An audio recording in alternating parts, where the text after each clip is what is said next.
जय हिंद साथियों, मैं अंकित कुमार यादव आप सभी का स्वागत करता हूं सृष्टि ज्ञान केंद्र में, जहां हम पढ़ रहे हैं कक्षा 12वीं के इतिहास को, जिसमें चल रहा है अध्याय 10 जिसका नाम है उपनिवेशवाद और देहात, जिसमें अभी तक हमने ये जान लिया है, समझ लिया है कि किस प्रकार से किन नीतियों का अनुसरण करके अंग्रेजों ने भारत को अपना गुलाम बनाया।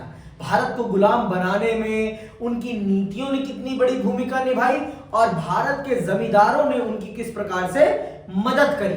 आपने इन बातों को बखूबी जान और समझ लिया है। अब हम चल रहे हैं उससे आगे बढ़ने, हम चल रहे हैं उन जनजातियों के बारे में पढ़ने, उन लोगों के बारे में पढ़ने जिनको आपस में लड़ाकर अंग्रेजों ने भारत का आर्थिक शोषण और गहराई से किया है। हम जानते हैं कि भारत में वनस्पतियां बहुत बड़े पैमाने पर है और भारत प्राकृतिक संपदा वाला देश है। यहाँ पर प्रकृति ने बहुत सारे संसाधन उपलब्ध करा रखे हैं और हमारे जंगलों में बहुत कुछ है। तो जब अंग्रेज आए, उन्होंने देखा, समझा, समीक्षा करी, तो उन्हें यह पता चला कि भारत के जंगलों में बहुत सारे संसाधन हैं, ऐसी लकड़ियां हैं जिनका उपयोग करके हम बहुत ज्यादा पैसा कमा सकते हैं। लेकिन उन जंगलों में कुछ विशेष जनजातियां रहती थी जो जंगल को अपने जीवन का आधार मानती थी। तो उनके बीच में कैसे क्लैश हुआ और फिर उनको भारत की एक जनजाति के साथ कैसे लड़ाया गया, इस चीज को हम चल रहे हैं आज समझने। राजमहल की पहाड़ियों को समझेंगे, पहाड़िया लोगों को समझेंगे और सांथालों को भी समझेंगे। तो आइए पढ़ते हैं और प्रारंभ करते हैं। ठीक है, पहले तो हम राजमहल की पहाड़ियों का विवरण समझेंगे कि क्या है राजमहल की पहाड़ियां। ठीक है, और पहाड़िया लोग। ठीक है, बुकानन ने 19वीं शताब्दी के प्रारंभिक वर्ष में राजमहल की पहाड़ियों को दौरा किया। किसने किया? बुकानन ने। ठीक है, बुकानन के विवरण से ऐसा लगता है कि ये पहाड़ियां अभेद थी तथा इलाका खतरनाक था। वे लोग कंपनी के अधिकारियों के प्रति आशंकित रहते थे और कभी कभी तो उनके आने पर अपने घर बार और गांव छोड़कर भी भाग जाते थे। बुकानन जहां कहीं भी गया, उसने वहां के निवासियों का व्यवहार शत्रुतापूर्ण पाया। उसने अपनी पत्रिका में इन इलाकों की दयनीय स्थिति का वर्णन किया है। किसने? बुकानन ने। और ये जहां जहां बुकानन गया, इन लोगों ने हमेशा उसे शक की दृष्टि से देखा और देखना स्वाभाविक भी था।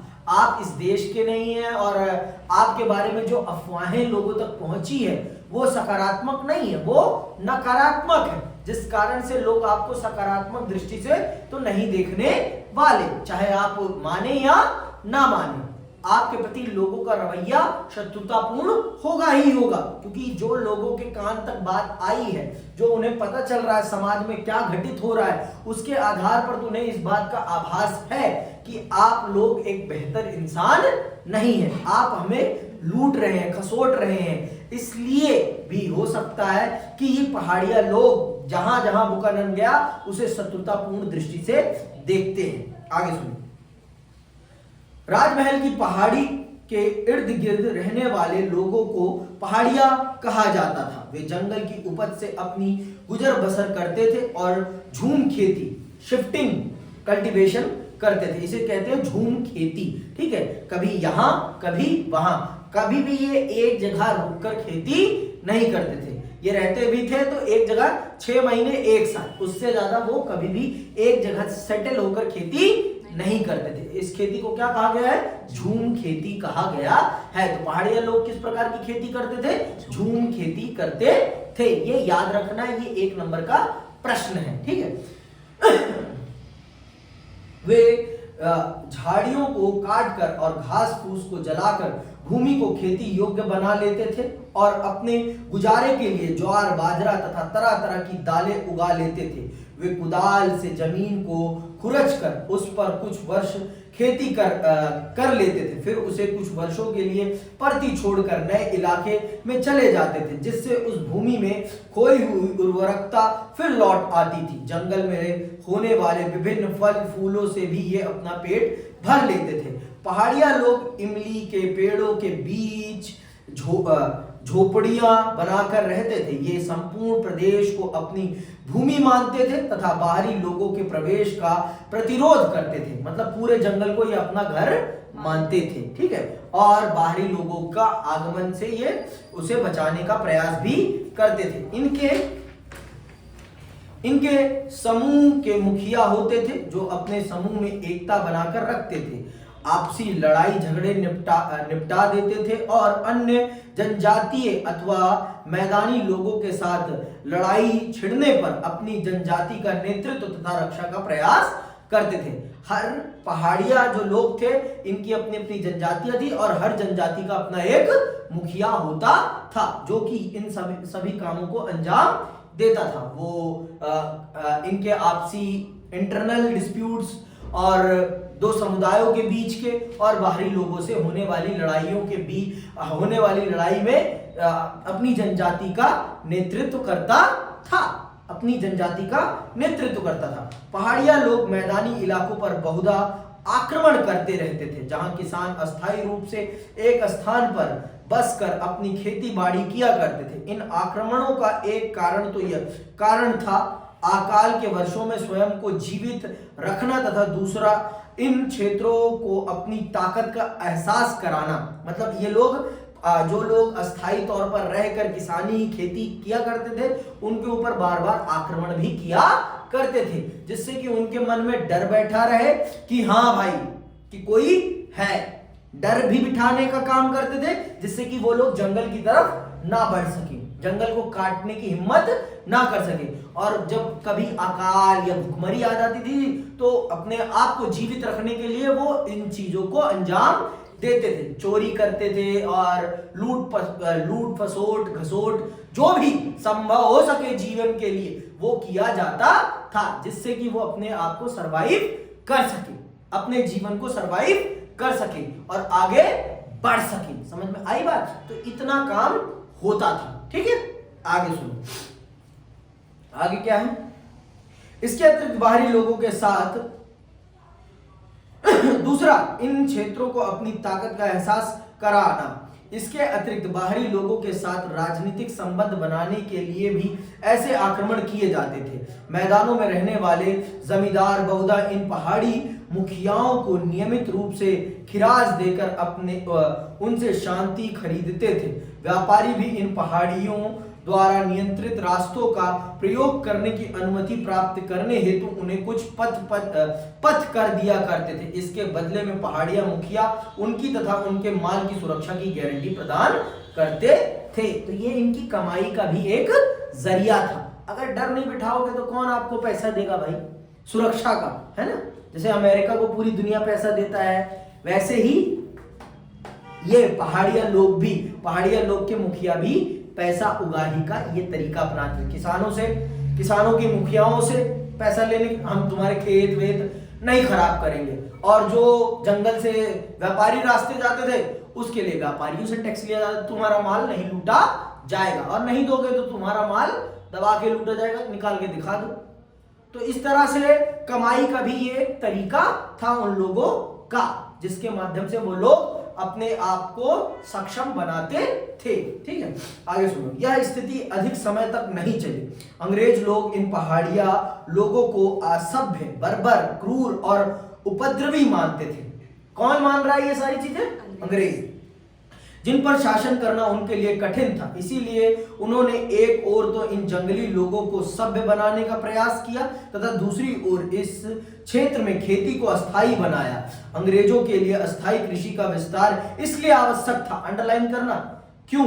अंग्रेजों के लिए अस्थायी कृषि का विस्तार इसलिए आवश्यक था क्योंकि इससे राजस्व के स्रोत में वृद्धि हो सकती थी, निर्यात के लिए फसल पैदा हो सकती थी तथा एक अस्थायी सुव्यवस्थित समाज की स्थापना हो सकती थी। जंगलों की कटाई होने लगी तथा जमींदारों और जोतदारों ने परती भूमि को धान के खेतों में बदल दिया। तो अंग्रेजों ने इन्हें सब असभ्य, क्रूर, सब कुछ का उपद्रवी कहकर इनके जंगल इनसे हड़पने स्टार्ट कर दिए। देखो ये लोग अस्थायी थे, झूम खेती करते थे, तो इनसे टैक्स कलेक्ट कर पाना अंग्रेजों के लिए नाको चने चबाने जैसा था। इसीलिए उन्होंने पहले तो इनको सभ्य करने की कोशिश की कि बदल जाओ तुम लोग, ये झूम खेती छोड़कर जंगलों को काट कर खेत बना दो और अस्थायी तौर पर रहकर खेती करो। लेकिन ये लोग तो जंगली कहा है ना भाई, तो जंगली थे, है ना, इनको वो बातें समझ नहीं आई। लेकिन अंग्रेजों को तो अपना बेनिफिट देखना था, जमींदारों को भी बेनिफिट देखना था, तो फिर उन्होंने जंगलों को कटवाना स्टार्ट किया।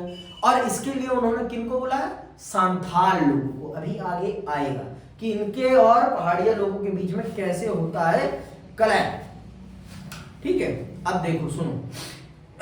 अस्थायी कृषि के विस्तार के परिणाम स्वरूप जंगलों और चारागाहों का क्षेत्र संकुचित होता गया, जिससे पहाड़ी लोगों तथा अस्थायी खेतीहारों के बीच झगड़ा तेज हो गया।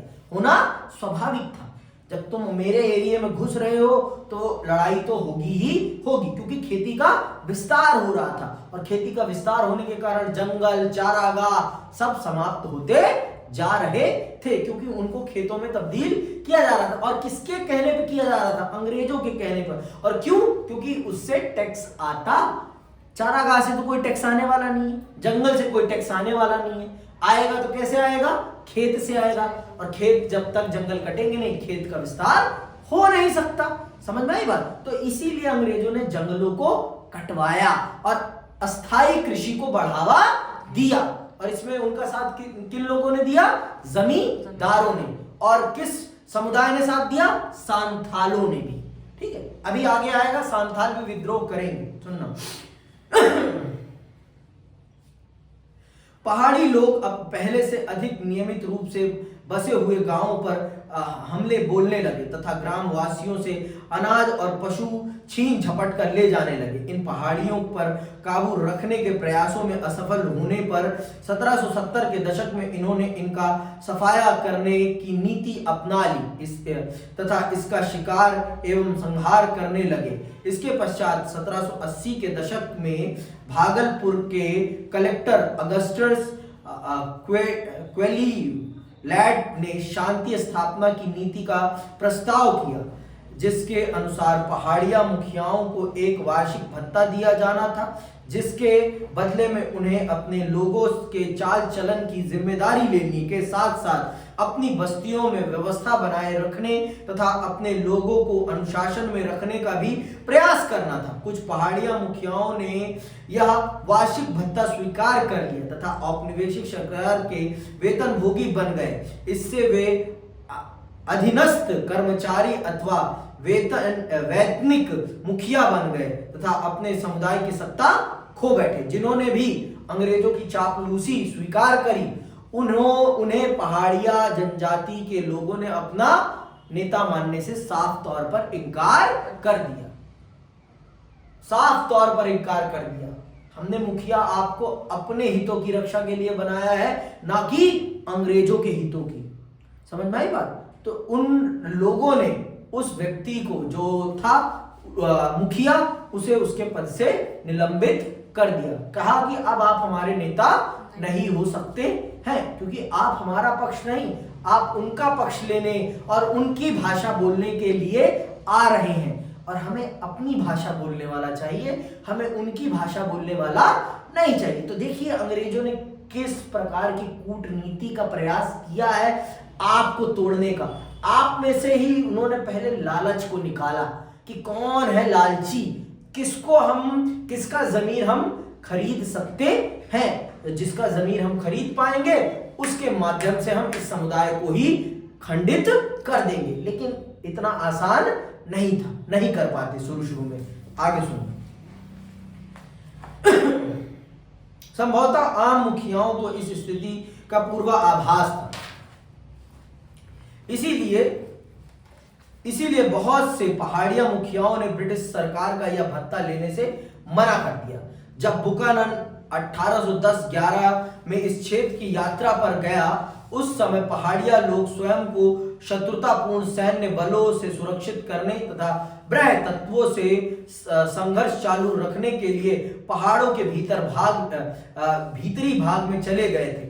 ऐसे में स्वाभाविक ही था कि ये लोग बुकानन को संदेह एवं अविश्वास की दृष्टि से देखते, क्योंकि उसके मन में यह धारणा घर कर गई थी कि प्रत्येक गोरा आदमी एक ऐसी शक्ति का प्रतिनिधित्व कर रहा है जो उनसे उनके जंगल और जमीन छीनकर उनकी जीवन शैली और जीवित रहने के संसाधनों को नष्ट करने पर उतारू है। इसीलिए वे किसी भी अंग्रेज के आगमन को बड़ी व्यंग्यता से देखते थे। तो अब आपको पता चल गया ना बुकानन को क्यों शक के दृष्टि से देखा जा रहा था, क्योंकि आपने उनके साथ अभी तक जो भी आपके लोगों ने जिस प्रकार का व्यवहार किया था वो कदापि उन्हें स्वीकार्य नहीं था, जिस कारण से वो आपको स्वाभाविक है कि शक की दृष्टि से देखेंगे। वो हर अंग्रेज को उसी दृष्टि से देखेंगे, चाहे आप अच्छे ही क्यों ना रहे हो, लेकिन आप भी अच्छे नहीं थे। आप भी इस चीज की पैमाइश करने गए थे कि किस जमीन पर क्या उगाया जाए जिससे कि ज्यादा लाभ कमाया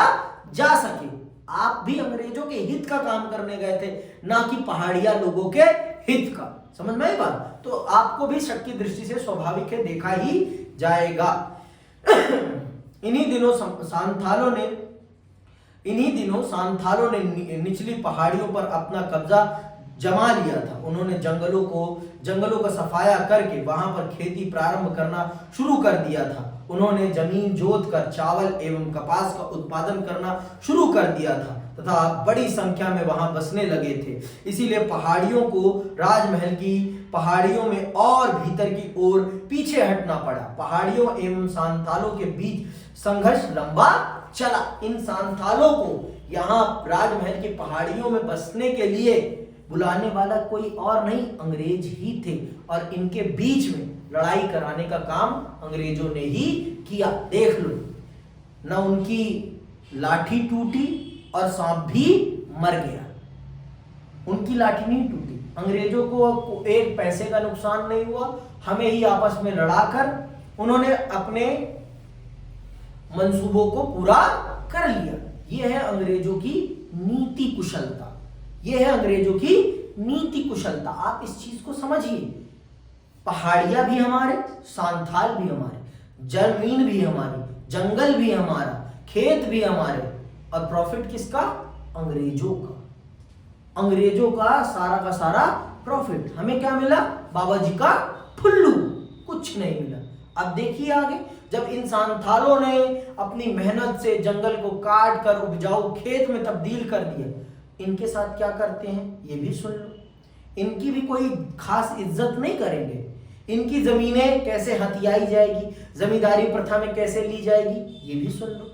इनको भी लूट लिया जाएगा कुछ समय के बाद। इनको भी मालिक से नौकर बना दिया जाएगा, क्योंकि कर का कुचक्र ऐसा है कि उस कुचक्र से आप बाहर निकल ही नहीं सकते। उस कर चक्र में एक बार आप पिस गए तो पिस गए बाबू, फिर आपका निकलना संभव नहीं है, असंभव है। असंभव, संभव नाम की तो कोई चीज ही नहीं है। समझ में आई बात? आगे सुनो।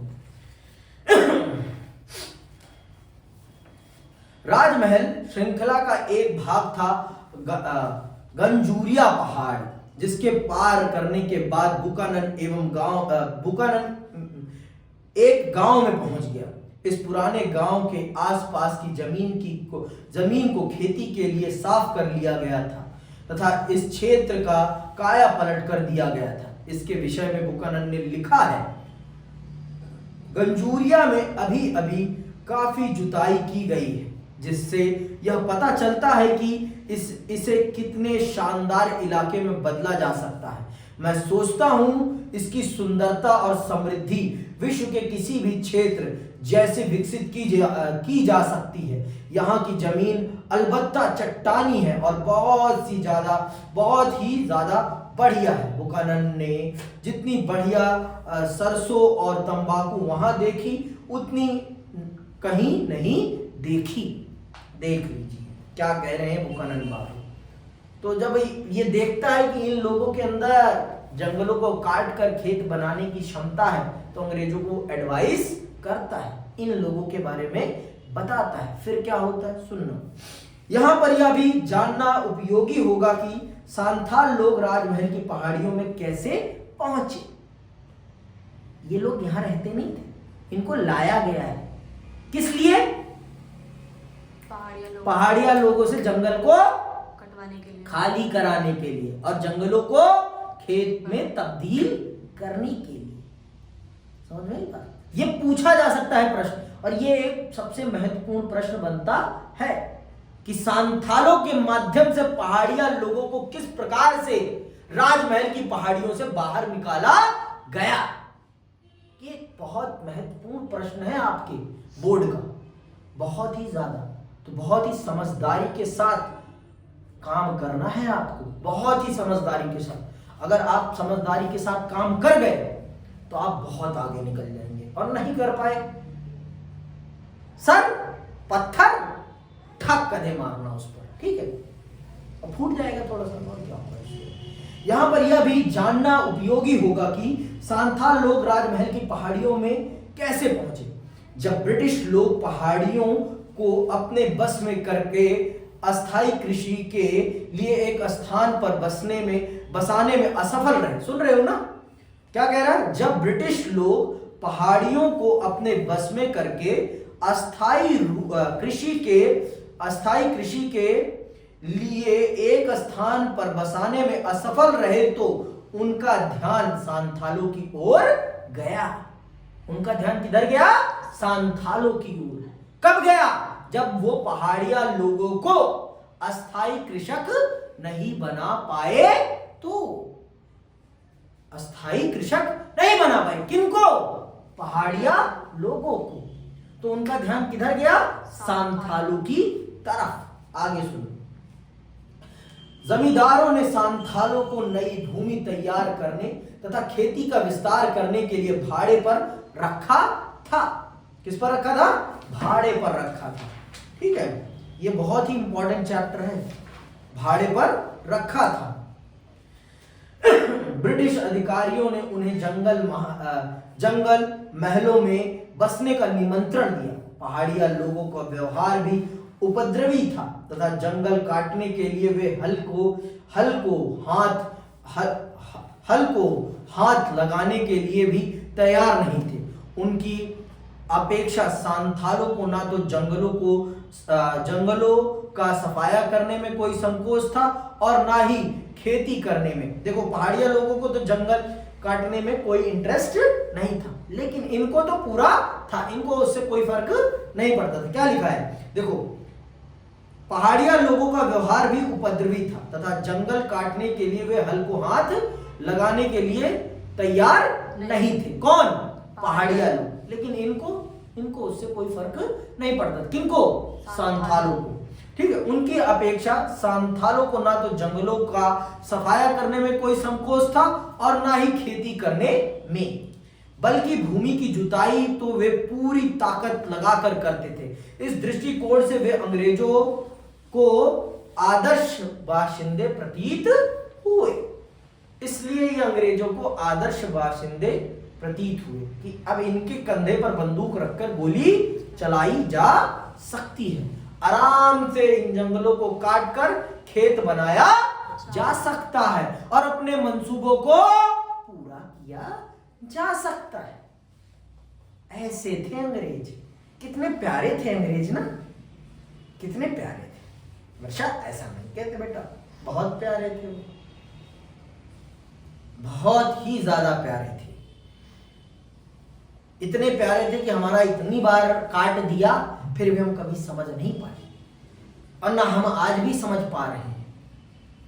आज भी हम समझने को तैयार नहीं है।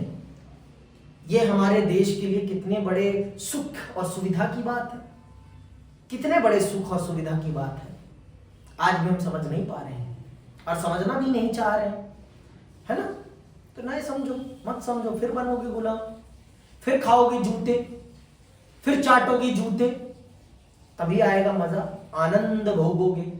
ठीक है, आगे सुनो फिर इसी बात पे। सांथालों को जमीनें देकर राजमहल की तलहटी में बसने के लिए तैयार कर लिया गया। 1832 तक जमीन के एक काफी बड़े क्षेत्र को दामिन ई कोह के रूप में सीमांकित करके इन सांथालों की भूमि घोषित कर दिया गया। इस पूरे क्षेत्र का सर्वेक्षण करके इसका नक्शा तैयार किया गया। इसके चारों ओर खंबे गाड़कर उसकी परिसीमा निर्धारित कर दी गई और इसे मैदानी इलाके के अस्थायी कृषकों की दुनिया से तथा पहाड़िया लोगों की पहाड़ी से अलग कर दिया गया। सांथालों को दी जाने वाली भूमि के अनुदान पत्र में यह शर्त रखी गई थी कि उनको जो भूमि दी गई है उसके कम से कम 10वें भाग को साफ करके पहले 10 वर्षों के भीतर जोतना था। उन्हें इस इलाके के भीतर रहना था, हल चलाकर खेती करनी थी और अस्थायी किसान बनना था। ये उन्हें टारगेट दिया गया था। किन्हें? सांथालों को। और वो अपने टारगेट में लग जाते हैं। देखो भारत के लोग मेहनती तो बहुत है, इसमें तो कोई शक नहीं है, लेकिन उन्हें अपने लिए मेहनत करना नहीं पसंद, उन्हें दूसरों के लिए मेहनत करना बहुत पसंद है। They are dedicated for other peoples, not for own self. कितने एक सुख की बात है। हम अपने काम के लिए उतने समर्पित नहीं है जितना समर्पित हम दूसरों के काम के प्रति हैं। अब जब आप दूसरों के काम के प्रति समर्पित रहेंगे तो फिर आपका समर्पण किसी काम का नहीं रहेगा। आपका विकास तो नहीं होने वाला, सामने वाले का जरूर हो जाएगा, इसमें कोई दो राय नहीं है, इसमें कोई दो राय नहीं है। आगे सुनिए।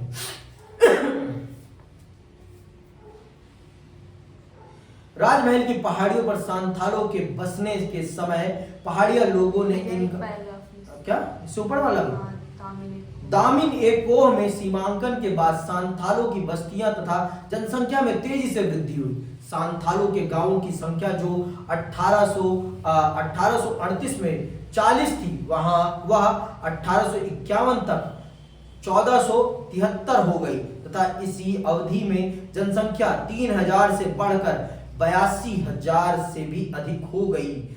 खेती के विस्तार के साथ साथ कंपनी के राजस्व में भी अत्यधिक वृद्धि हुई, जो सांथालों को बसाने के पीछे उनका उद्देश्य था। बात समझ में आ गई?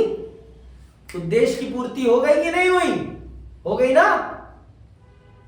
मत मानो तुम नहीं बदलोगे तो हम दूसरों को लाके बसा के उनसे जंगल साफ करा के खेत बनाकर रेवेन्यू कमा लेंगे। वी आर अंग्रेज, वी हैव बुद्धि to use how to make money.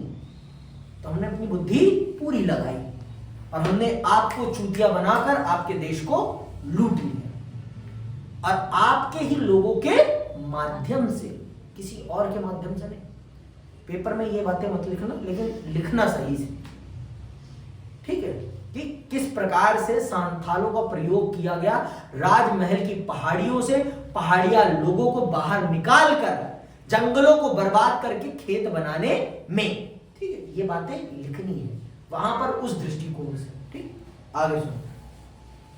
राजमहल की पहाड़ियों पर सांथालों के बसने के समय पहाड़िया लोगों ने इसका प्रतिरोध किया, परंतु बाद में वे पहाड़ियों में भीतर की ओर चले जाने के लिए बाध्य कर दिए गए। धीरे धीरे वे गरीब होते चले गए, क्योंकि अब सर्वाधिक उर्वर जमीनें दामिन का हिस्सा बन चुकी थी तथा पहाड़िया लोगों के लिए दुर्लभ हो गई थी। इसके विपरीत सांथाल लोगों ने अपनी पहले वाली खानाबदोश जिंदगी को छोड़ दिया था तथा वे एक जगह बस गए थे।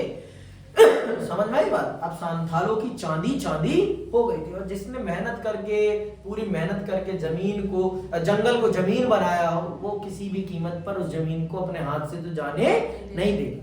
मरना स्वीकार करेगा लेकिन जमीन को हाथ से जाने नहीं देगा, कुछ भी हो जाए। आगे सुनिए।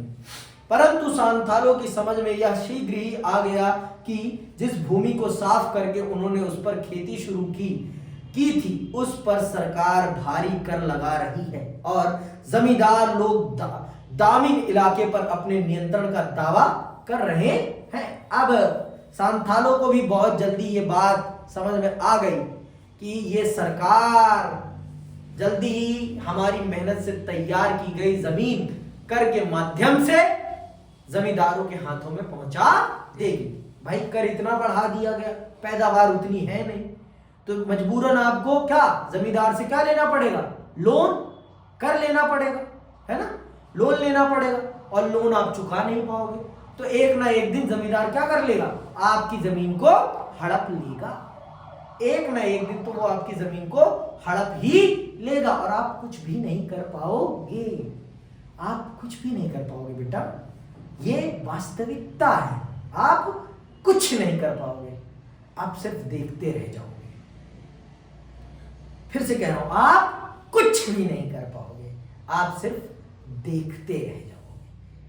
समझ में बात? तो यही होता भी है संथालों के साथ। आगे सुनो।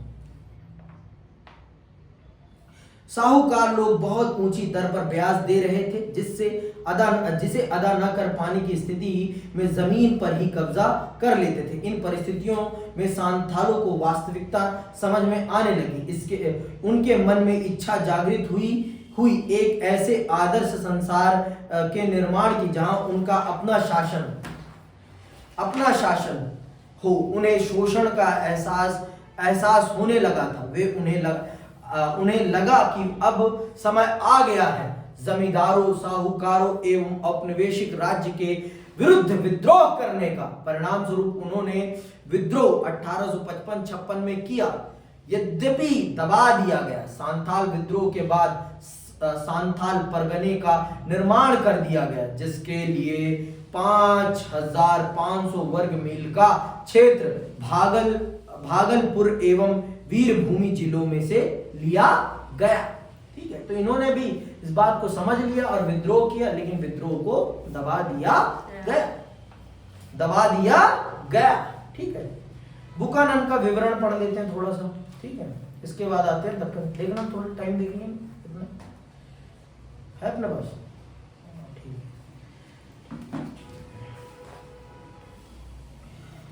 बुकानन का विवरण क्या है? बुकानन क्या कह रहा है? बुकानन राजमहल की पहाड़ियों में रहने वाले पहाड़िया लोगों तथा सांथालों के विषय में जो विवरण हमने दिया है, उसका आधार है बुकानन का वृत्तांत। निसंदेह बुकानन का विवरण महत्वपूर्ण है और हमारे लिए जानकारी का महत्वपूर्ण स्रोत है, परंतु उसके वृत्तांत को अपने विवरण का आधार बनाने से पूर्व हमें कुछ बातों को ध्यान में रखना आवश्यक है। पहली बात तो यह कि बुकानन कोई सैलानी नहीं था। ठीक है, बुकानन कोई सैलानी नहीं था, ये बात मैंने आपको पहले ही बता दी। वो सर्वेक्षक था, वो जमीनों का सर्वे करने आया था और वो ये पता करने आया था कि किस जमीन पर कौन सी फसल उगाई जाए जिससे कि अंग्रेजों को ज्यादा से ज्यादा टैक्स मिल सके। ठीक है, वह ब्रिटिश ईस्ट इंडिया कंपनी का एक कर्मचारी था, जिसे कंपनी ने कुछ स्पष्ट हिदायतें देकर कुछ आवश्यक सूचनाएं एकत्रित करने के उद्देश्य से भेजा गया था। उसे यह भी बता दिया गया था कि उसे क्या देखना, खोजना तथा लिखना है। उसकी यात्राओं का खर्च भी ईस्ट इंडिया कंपनी ही उठाती थी। दूसरी बात यह कि बुकानन अपने साथ नक्शा विशो, सर्वेक्षकों, पालकी उठाने वाले कुलियों आदि के बड़े दल के साथ यात्रा करता था। इसलिए जिस भी गांव में वह जाता था, वहां के लोग उसे सरकार के एक एजेंट के रूप में देखते थे। तो ये जो हमने पढ़ा, ये सब हमने बुकानन के ही विवरण से पढ़ा, लेकिन हमें पढ़ते समय कुछ बातों का जरूर ध्यान रखना है कि इसका क्या दृष्टिकोण रहा है और इसने किस पर्पस से चीज को लिखा है। जब तक आप चीजों के पर्पस को नहीं समझोगे ना, तब तक आप कितना भी कुछ कर लो, कोई मतलब नहीं होता। अगर आपने पर्पस को एनालाइज कर लिया तो आप समझ पाओगे कि किस दृष्टिकोण से चीज को लिखा गया है और हमें पढ़ते हुए किन सावधानियों को बरतना है, किन सावधानियों को बरतना है, और क्या ये नहीं लिख सकता, ये क्या नहीं लिखेगा और क्या लिखेगा, इसमें आप अंतर कर पाएंगे। जब हम क्या समझ पाएंगे, उस व्यक्ति के उद्देश्य को समझ पाएंगे कि उस व्यक्ति ने किस उद्देश्य और किस मानसिकता से इस चीज को लिखा है, किस उद्देश्य से और किस मानसिकता के साथ इस कार्य को अंजाम दिया है। जब हम इस बात को समझ लेंगे तो हम उस चीज को भी समझ जाएंगे। समझ में आई बात कि नहीं आई? अभी भी पक्का? आगे सुनो।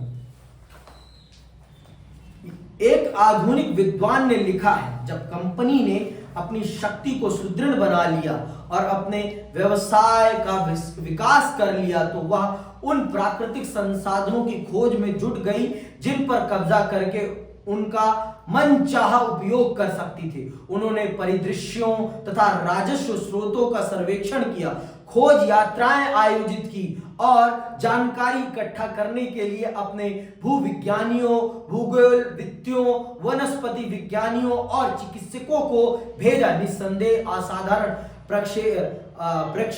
प्रक्षेपण शक्ति का धनी बुकानन ऐसा ही एक व्यक्ति था। वो भारत के रिसोर्सेज को लूटने के लिए आया था कि कैसे वो अंग्रेज भारत के रिसोर्सेज का ज्यादा से ज्यादा यूटिलाइजेशन कर सके अपने हित में।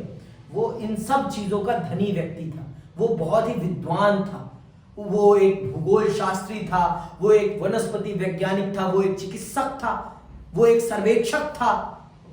तो इतनी सारी काबिलियत वाला व्यक्ति था वो, और वो आया ही इसी पर्पस से था कि वो पता कर सके कि भारत की इस भूमि में कहां क्या है और क्या उगाने पर, क्या लगाने पर कितना कहां से बेनिफिट मिल सकता है। इस दृष्टिकोण से वो आया था। समझ में आई बात? ये है बुकानन। आपसे पूछा जा सकता है बुकानन कौन था, बुकानन कौन था, ये पूछा जा सकता है। आगे सुनिए। बुकानन के वृत्तांत को अपने विवरण का आधार बनाने से पहले हमें यह भी ध्यान में रखना चाहिए कि उसकी सूक्ष्म दृष्टि एवं प्राथमिकताएं अस्थायी निवासियों से भिन्न होती थी। इसका प्रमाण यह है कि उसने जो कुछ भी देखा उसके बारे में वह यह नहीं लिखता कि उसने क्या देखा तथा भूदृश्य कैसा था। वह अपने विवरण में वह यह भी जोड़ता है कि उस भूदृश्य में कुछ फेरबदल करके उसे कैसे अधिक उत्पादक बनाया जा सकता है। देख रही हो शब्द? वो सिर्फ ये नहीं बता रहा कि यहां पर क्या क्या है, वो ये भी बता रहा है कि हाँ, ऐसा बदलाव करने से हमें ऐसा फायदा हो सकता है। अगर हम यहां पर इस प्रकार की फसल लगाएं तो हमें ज्यादा बेनिफिट हो सकता है। तो बुकानन क्या है? एक सलाहकार है। किसका? अंग्रेज सरकार का, कि how to use this land for making revenue, more and more revenue. समझ में आई बात? कि कैसे इस जमीन का हम अपने लिए ज्यादा से ज्यादा प्रयोग करके पैसा कमा सकते हैं, कैसे इनको मूर्ख बनाकर इस जमीन पर ये फसल उगवाई जाए जिससे कि हमें और प्रॉफिट हो। समझ में आई बात? आगे सुनो। कौन से पेड़ काटे जा सकते हैं, कौन से लगाए जा सकते हैं तथा वहां कौन सी फसलें बोई जा सकती हैं। बुकानन जहां कहीं भी गया उसने वहां पर पत्थरों, चट्टानों तथा वहां की भूमि के भिन्न भिन्न स्तरों तथा परतों को ध्यानपूर्वक देखा। उसने नमक बनाने तथा कच्चा लोहा निकालने की अस्थायी पद्धति का सावधानी पूर्वक निरीक्षण किया। उसने वाणिज्यिक दृष्टि से मूल्यवान पत्थरों और खनिजों को खोजने की कोशिश की तथा लौह खनिज, अबरख, ग्रेनाइट और सोरे से संबंधित सभी स्थानों का पता लगाया। मतलब भारत के सभी खनिजों का पता करने में उसने कोई कोर कसर नहीं छोड़ी। बुकानन के विवरणों तथा विशेषकर उसकी प्रेक्षण शक्ति के आधार पर विद्वानों ने निष्कर्ष निकाला है कि उसका आकलन कंपनी के वाणिज्य सरोकारों से और प्रगति के संबंध में आधुनिक पाश्चात्य विचारधारा से प्रभावित होता था। वह अनिवार्य रूप से वनवासियों की जीवन शैली का आलोचक था और यह महसूस करता था कि वनों को कृषि भूमि में बदलना ही होगा अगर विकास करना है तो। मतलब वो जंगली जीवन को पसंद करने वाला व्यक्ति नहीं था, वो एक व्यवसायिक दृष्टिकोण से सोचने वाला व्यक्ति था। उसका दिमाग सिर्फ व्यवसाय में चलता था कि ज्यादा से ज्यादा कैसे रिसोर्सेज का यूज करके मनी मेकिंग की जा सके, कैसे ज्यादा से ज्यादा पैसा कमाया जा सके। अब अगली क्लास में हम दक्कन पढ़ेंगे। ठीक है, आज की क्लास के लिए बस इतना ही। मैं विदा लेता हूं। जय हिंद, जय भारत।